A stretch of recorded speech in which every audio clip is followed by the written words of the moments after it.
Ben, ça dépend, quelquefois on vient pour soi ou pour avec des amis, mais c'est bien de penser aux autres aussi, quoi. Et toi, comment tu penses aux autres, toi? Ben, en faisant du bien, quoi.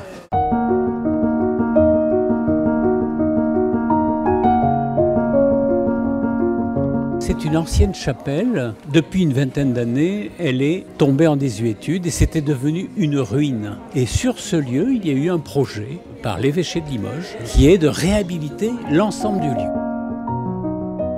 Voyant que cet espace, qui était une ancienne église, restait vide, on a demandé que le lieu soit utilisé pour qu'il y ait du lien social, quoi, pour que les gens se retrouvent et les gens isolés le soient moins, quoi. Un tiers-lieu, c'est-à-dire un lieu de rencontre où se retrouvent des personnes de tout âge, de toutes conditions et de tout milieu. C'est un café solidaire entre autres, mais c'est surtout un lieu de rencontre. Et le café étant un moyen de médiatiser. C'est un instrument pour se retrouver. Mercredi après-midi, c'est un rendez-vous important pour nombre d'entre nous. Oui, c'est notre rendez-vous avec les copines. On parle un petit peu, c'est une question de contact. Car il y a un moment dans la vie, le travail, c'est terminé tout ça. Et puis on a perdu beaucoup de monde. Je pense qu'il y a eu 60 000 euros de travaux. On a fait une petite cuisine, un local informatique, cette grande pièce qui nous permet de recevoir des gens agréablement, avec le plafond qui est insonorisé, qui fait qu'on ne ressort pas avec une tête calebasse le soir, quoi. Mais c'est vrai que cet argent, il faut bien qu'il soit trouvé quelque part. Et que ça provient de dons de personnes qui voient que des choses sont possibles encore dans l'Église.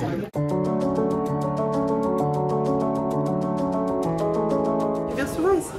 Oui, j'aime bien jouer aux jeux de société, voir du monde, et ça fait toujours du bien de voir des amis que l'on connaît. Je viens ici pour discuter, pour voir les gens, on rencontre des amis aussi. J'ai fait des jeux du Uno. Tous les jeudis après-midi, nous venons dans le cadre de la communauté de Foi et Lumière. C'est une communauté qui accueille des personnes porteurs de handicap.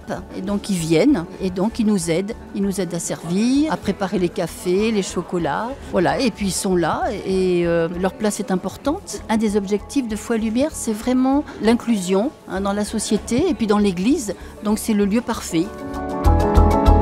D'habitude, on est au moins une cinquantaine de personnes et chacun amène quelque chose, un gâteau, et on partage un café, on offre le café, les gens jouent aux cartes, ils discutent.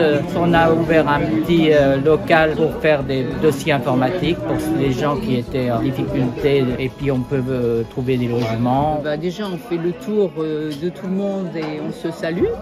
Il y a des gens qui ne jouent pas, qui se retrouvent et qui sont contents de parler ensemble. Il y a la table qui est toujours garnie de gâteaux, de biscuits, de chocolat, du thé, du café. Ça aussi, ça fait plaisir.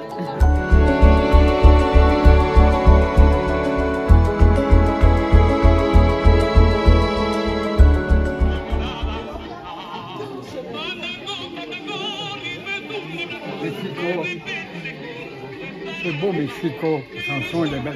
On a d'autres pièces où on peut avoir des ateliers de peinture, des ateliers d'écriture. On a fait des sorties aussi. On est allé à Pontmain, on a fait un quart. Il y avait 45 personnes. Il y en a même un qui m'a dit c'est le plus beau jour de ma vie.